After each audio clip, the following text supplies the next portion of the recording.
샬롬 반갑습니다. 성도 여러분, 4월 17일 주의 날 예배에 참석하신 여러분들을 주님의 이름으로 축복하고 환영합니다. 오늘 우리에게 주시는 하나님의 말씀은 베드로전서 1장 3절에서 9절까지의 말씀입니다. 베드로전서 1장 3절에서 9절까지의 말씀 우리 같이 한 목소리로 합독하도록 하겠습니다.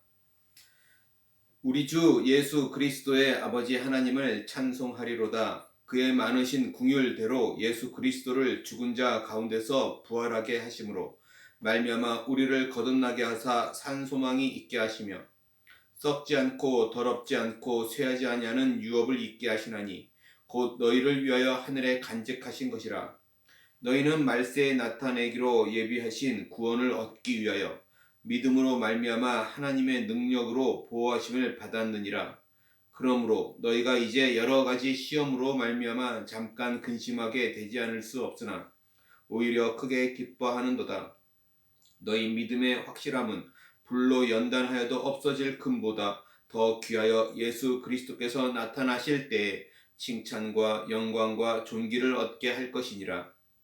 예수를 너희가 보지 못하였으나 사랑하는도다. 이제도 보지 못하나 믿고 말할 수 없는 영광스러운 즐거움으로 기뻐하니 믿음의 결국 곧 영혼의 구원을 받음이라. 아멘. 오늘 저는 이 말씀을 가지고 부활이라는 제목으로 함께 은혜를 나누고자 합니다. 오늘 부활주일 아침입니다. 부활절은 우리에게 매우 중요한 날입니다. 왜 그렇죠? 그 이유는 새 시대를 여는 날이기 때문에 그렇습니다. 그래서 오늘 이 부활의 의미와 부활을 생각하며 또 그렇게 부활을 바라보며 사는 사람과 그렇지 못한 사람을 함께 비교하면서 우리가 말씀을 살펴보려고 합니다. 그래서 오늘 말씀을 통해서 저와 여러분들이 부활을 다시 한번 생각하는 귀한 은혜가 여러분들에 있기를 주님의 이름으로 소원합니다. 자, 성도 여러분, 오늘 저와 여러분들 우리는 무엇을 소원하면서 살고 있습니까?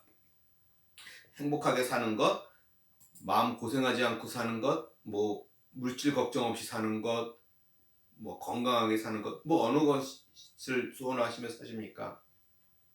어떤 분은 지금 말한 모든 것을 다 합한 것이라고 말씀할 수도 있어요. 자, 이러한 모든 것을 소원한다고 해서 우리가 욕심이 많다라고는 말할 수 없죠. 사실 이렇게 소원하는 것이 당연하고 정당한 것입니다. 왜냐하면 인간은 본래 그런 존재였기 때문에 그래요.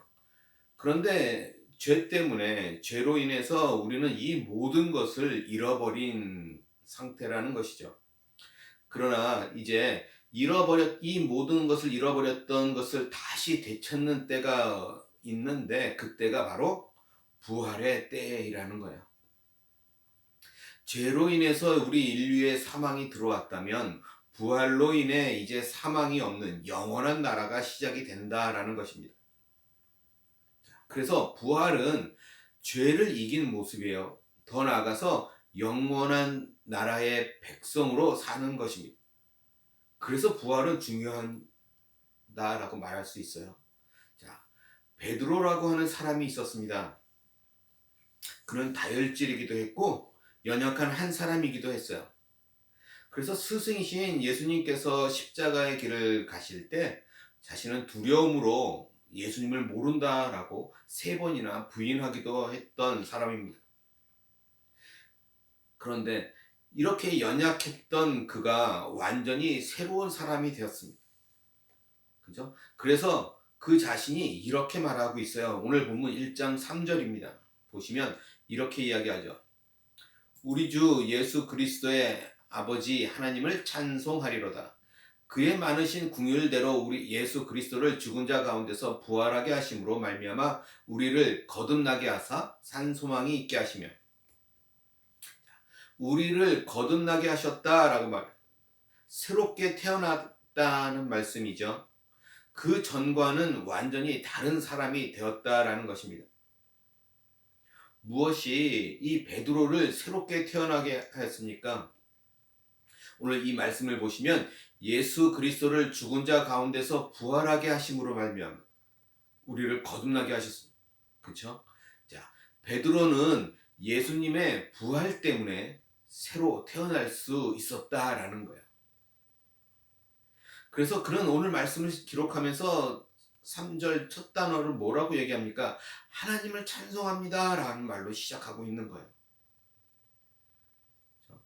자신을 새로 나게 만든 그 예수님의 부활이지만, 그래서 자신이 새로 태어났다라는 것으로 인해서 하나님을 찬송하고 있습니다. 또 우리가 어떻게 해서 산 소망을 가질 수 있게 되었습니까? 보면 하나님께서 우리를 선택하셨기 때문이에요. 예수님의 부활 때문에 우리가 새로 태어났고, 그로 인해 찬송하면서 산 소망을 가지고 살 수 있게 됐다라고 고백하고 있는 것입니다. 우리가 거듭나는 그 순간부터 우리 속에는 산 소망이 임하게 되었습니다. 그래서 예수님께서 우리의 산 소망이 되실 때 우리의 삶은 완전히 새로워질 수 있게 되는 것입니다. 사도 베드로만이 아니죠. 문장을 잘 보시면 우리를 거듭나게 하사라고 말하고 있어요. 그죠? 이게 무슨 의미입니까? 지금 베드로와 그와 함께한 사람들, 그리고 그의 편지를 지금 읽고 있는 사람들은 모두 거듭난 것 같은 완전히 새로운 인생을 살게 되었다라는 거예요. 무엇 때문에? 부활 때문이라는 것이죠.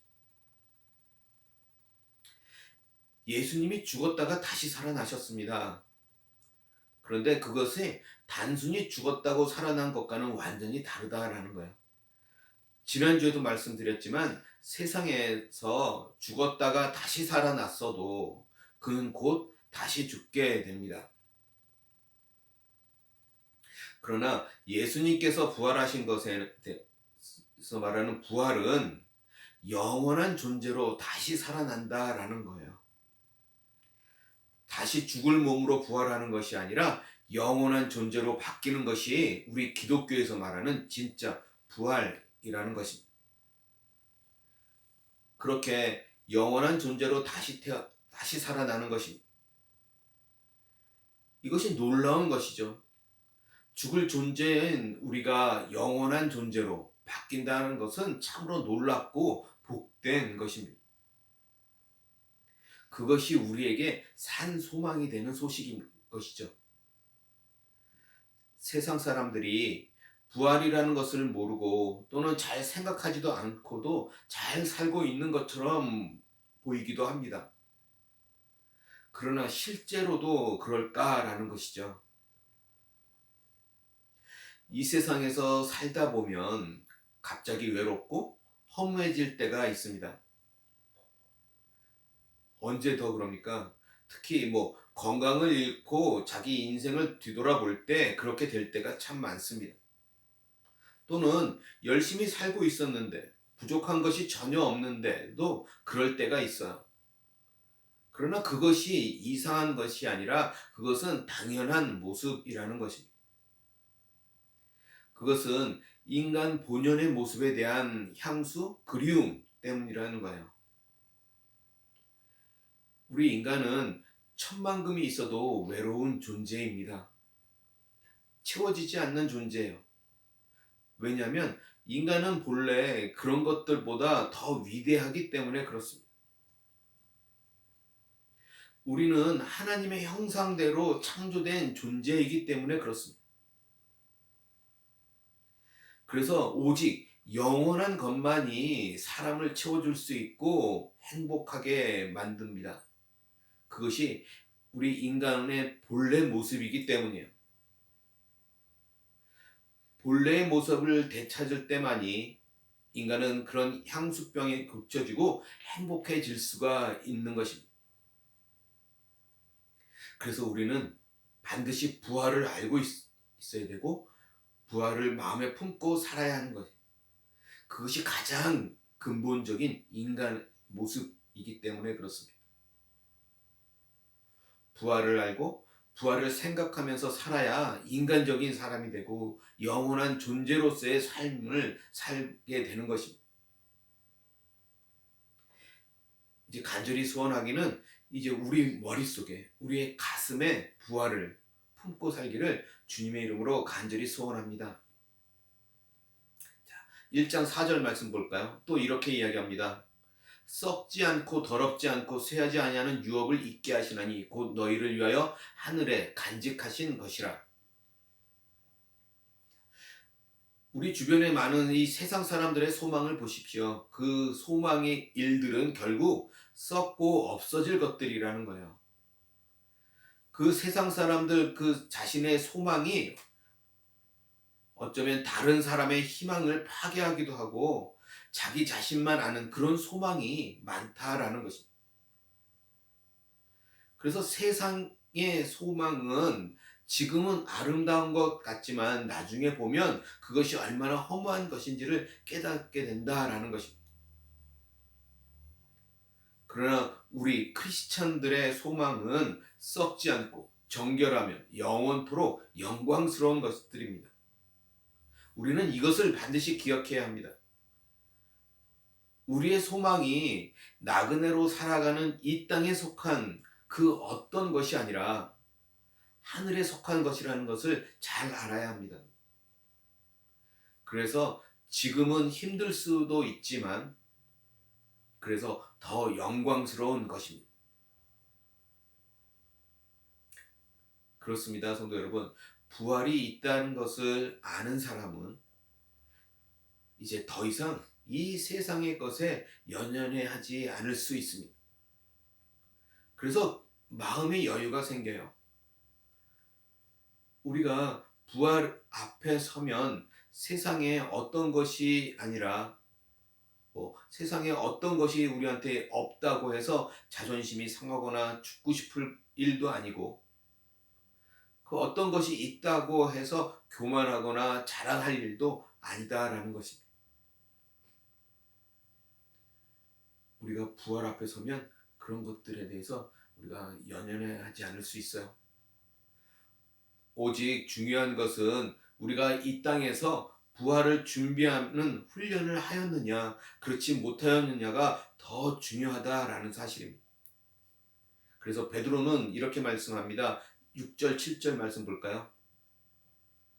그러므로 너희가 이제 여러 가지 시험으로 말미암아 잠깐 근심하게 되지 않을 수 없으나 오히려 크게 기뻐하는도다.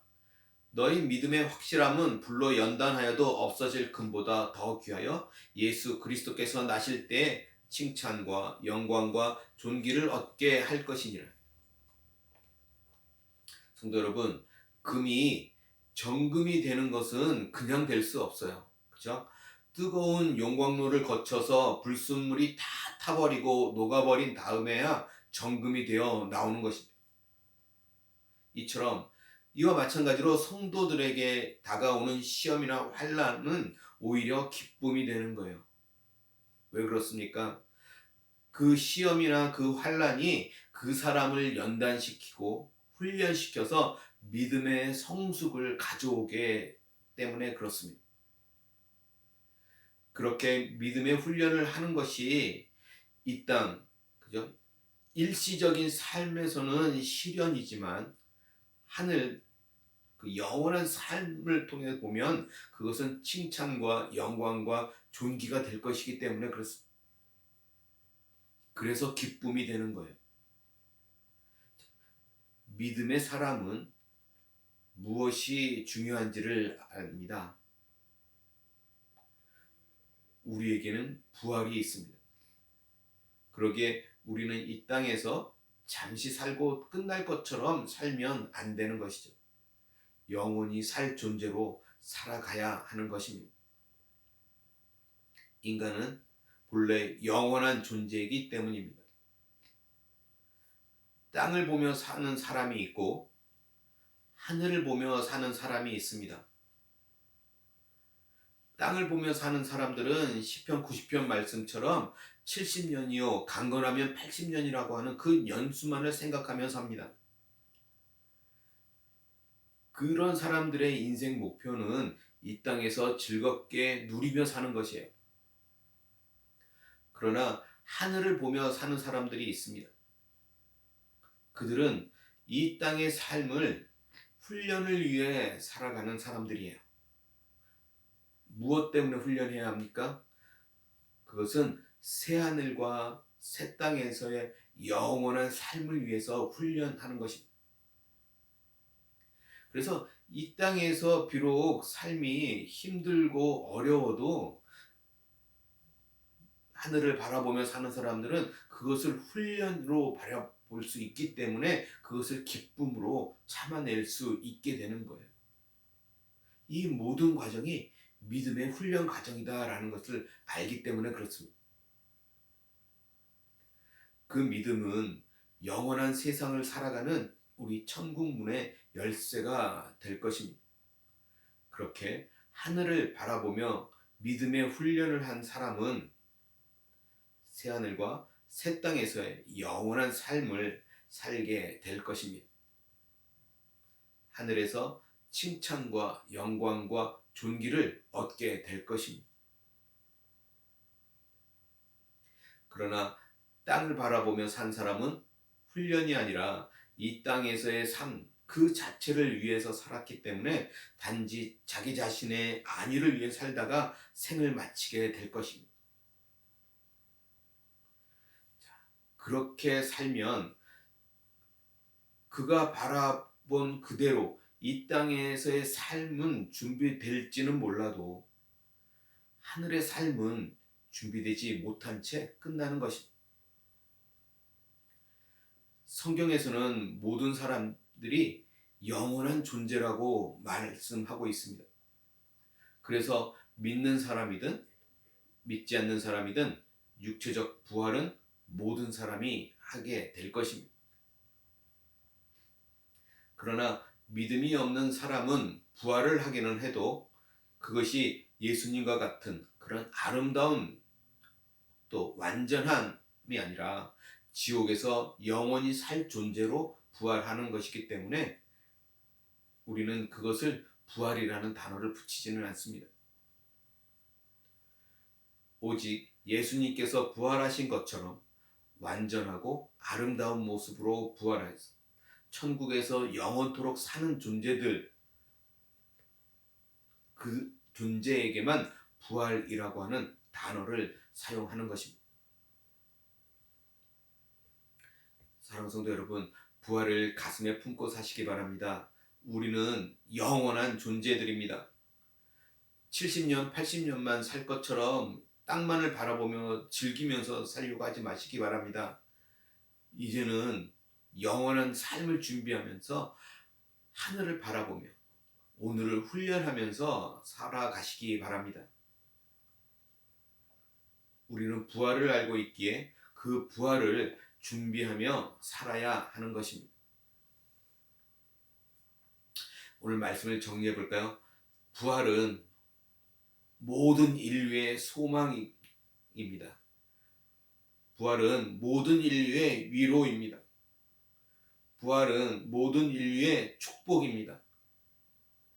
이것을 모르고 살고 놓치고 산다면 그것은 가장 크고 중요한 것을 놓치고 사는 인생인 것입니다.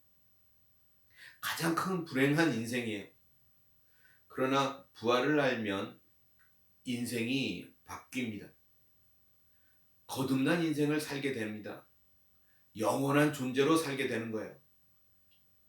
사랑하는 성도 여러분, 우리 모두가 부활을 제대로 알고 부활을 마음에 품고 살아서 소망이 있는 그런 복된 삶을 살아가기를 주님의 이름으로 간절히 소원합니다. 오늘 부활절입니다. 예수님께서 이 땅에 오셔야만 했던 이유, 그리고 십자가에서 죽으셔야만 했던 이유, 그리고 다시 살아나셔서 지금 오늘 부활의 아침을 맞게 하는 이유, 오늘 그 이유를 다시 한번 생각하며 그 부활을 기억하는 저와 여러분들이 되시기를 주님의 이름으로 간절히 소원합니다. 기도하겠습니다. 하나님 아버지 감사합니다. 오늘 부활절 아침입니다. 하나님, 사망 권세를 이기시고 부활하셔서 우리 우리에게 산 소망이 되게 하시고 또 거듭나게 하심을 감사합니다. 부활을 우리가 가슴에 품고 살아서 하나님 이 세상 것에 연연하는 것이 아니라 하늘에 소망을 두고 새하늘과 새 땅에서의 삶을 소망하며 하나님 이 땅에서 훈련되었지 하나님 그런 귀하고 복된 삶을 살아가는 오늘 우리들이 될 수 있도록 도와주시옵소서. 부활의 의미를 다시 한번 생각하는 오늘 하루 되게 하시고 한 주 되게 하시고 또 그렇게 살아가는 우리들 다 될 수 있도록 주님 함께하여 주시옵소서. 감사하며 우리 주 예수 그리스도 받들어 간절히 기도드리옵나이다. 아멘.